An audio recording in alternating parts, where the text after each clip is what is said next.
The talks of Graham Potter being linked to Manchester United are beginning to re-emerge. Welcome to the United Hotspot. My name is Webb. Here is a quick morning update concerning Manchester United and the future of Erik Ten Hag. Now, we all know that it's no secret after seeing that first interview of Sir Jim Ratcliffe, and when he was asked about the future of Erik Ten Hag, his answer was not really a clear backing of the manager. Clearly, we can see that Sir Jim is not as excited about Erik Ten Hag, and there is no proper full backing INEOS seems to have for the boss. And it has always been reported that they have been on the hunt for a replacement for Erik Ten Hag.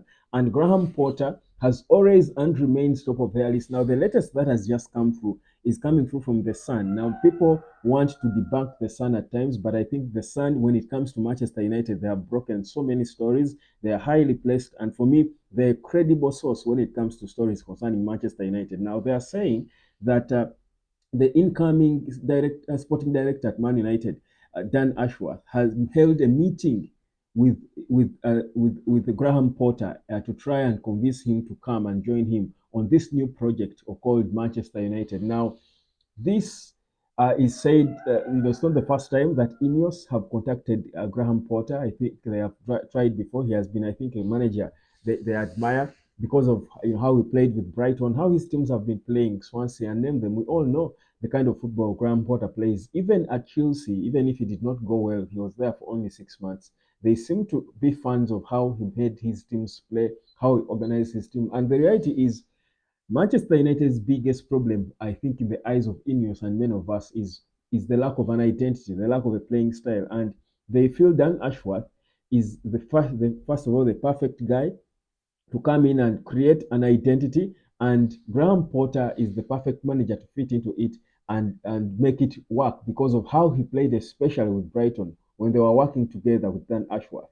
So you cannot exactly refute these reports. It seems consistently they have been monitoring him. In fact, it is said that Graham Potter has turned down several jobs to come back into management since leaving his job at Chelsea because he was convinced by Sir Jim Ratcliffe long time ago that he's the manager for his project.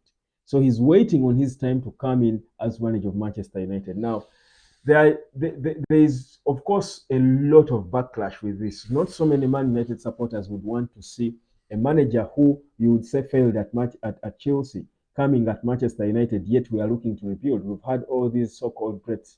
But Sir Jim seems to be a man who, believes in what he's doing, a man who knows that if you put a right structure around Manchester United, around the right manager, the results can come. And honestly, I've listened to former footballers, and they don't really write off Graham Potter. Former footballers do really rate Graham Potter highly. They do think he's going to be a very successful manager. I am one of those who think he's not a bad manager because the one thing he's been able to do is give a team an identity. His only problem probably could be a lack of character, but also maybe his character is what players of today would need. But also for me, for a team that is rebuilding, a team that is looking for an identity, a team that is having so many young players that they're going to look up to, a team that is looking to build something new, I think he couldn't be the worst manager to come for 2 or 3 years and put in place a playing style, then later bring in a manager who is now going to be playing within that playing style, but then competing for titles. So it is not the worst of options, but also knowing that I trust what Sir Jim is doing and the team is putting around him because Sir Jim would want to have a style that is not so far from Liverpool, so far from Manchester City. And clearly, it doesn't look like Erik Ten Hag is the manager who is going to give us that playing style. So, what we are saying is, can we try out someone new, not a high profile manager? Because honestly, Graham Potter, I was about to call him Harry Potter, but Graham Potter is not your high profile manager. He's a 48-year-old upcoming manager, but who has shown lots of potential. Perhaps the job against Chelsea, no, the job, the Chelsea job came a little too early for him. Perhaps it was not the club he would have wanted to go into. It was not the atmosphere he would have wanted to go into. But that shouldn't be a reflection of who he is. Whereas he wouldn't be my first pick. If INEOS, I saw inconsistent and intent on recruiting him as their first manager to start their project, I think I would want to give him that benefit of doubt and say, okay, let's see what he does. So for me, really, we've had all the tried and tested managers before, but that was in the past when the Glazers were still grappling around with things. Right now, Sir Jim seems to have a clear plan and direction of where he wants to go, and I've got no doubt that if he points to Graham Potter as the right manager to lead his project, then there must be something about him that we can at least afford to be patient and give time and wait to see how it looks. The thing though is with us fans is we are always going to come out with quick responses based on our emotions. We respond based on, this was a guy who failed at Chelsea. How does he come to a bigger club of ours? How are Chelsea fans going to look at us and stuff like that? I don't think, for me, we're in that position. I think we should be humble enough to say that it's a new dawn.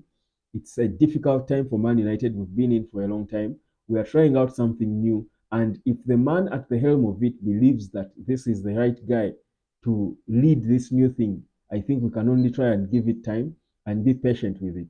It is not easy, but I don't think it is one thing we can completely write off because the consistency. I mean, and you think about it, you don't think Sir Jim Ratcliffe will spend his billions of pounds to come and try. And by the way, it has been said that he has wanted before to take Graham Potter to one of his clubs, I think Niche, but I think he was beaten by Chelsea. I think Chelsea offered a better opportunity. Of course, a manager like Graham Potter, who was at Brighton, wouldn't want to then leave and go to France. Perhaps it could have been a good option for him, given the timing. But he wanted him before. For me, that consistency is a sign that perhaps they know what they want to do and they know who is capable of executing it. For me now, I'll just sit back and say, let's give it time. If it doesn't work, we'll be here again to bash it push him. Even Sir Jim himself will see it and say, this is not the right guy to lead my project. But for me,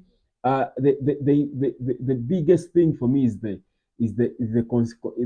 insisting, the way they are insisting, the insistence on Graham Potter is a sign that these people know what they want to do and how they want to do it. And the people that Sir Jim is pointing to, from Omar Berada, then Dan Ashworth, then you talk about Graham Potter, you see that perhaps the ideal manager for Sir Jim would be Pep Guardiola, but he wouldn't. He knows he can't have him. Now, who is the closest to Pep? It's probably Dan Ashworth, and that's why they are pointing to him. People like Nagelsmann, people who play that kind of bit of that kind of football, and that's what he wants to play. I'm not so certain that's not football. Perhaps for me, that excites me as a United supporter. I don't think that's the football. As a United fan, I was attracted to. I don't think we've ever really played like that. It's football that puts us under pressure and stuff like that. But I cannot say it's bad football. Obviously, it's good football. How it will work, how it will pan out at Man United is a matter of time. We just need to wait to see it. There's only one way for us to find out. So in Graham Potter, that's the man they are looking at. My issues with Graham Potter are his lack of character.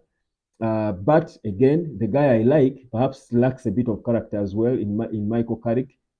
So again, it's all opinion, matter of opinions and sentiments, isn't it? So that's what's happening. So Graham Potter seems extremely likely. They talk of Roberto Di Zerbi, but Di Zerbi seems to be favored by other teams, either Barcelona, in case they finally part ways with Javi, because apparently I heard that the Barcelona president requested Javi to stay for the next summer. To stay, they are trying to talk him into staying. I think it was his own decision to leave in the summer. Took it personal with the fans and all the backlash. But also, Liverpool seem to want Di Zerbi, though it has been said that the current Klopp assistant might take charge for a bit.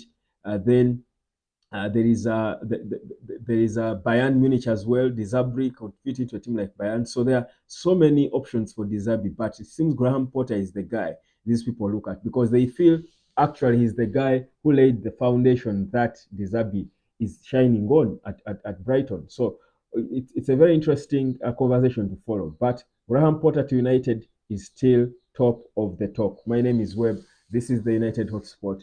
Subscribe, guys, and I'll catch you later.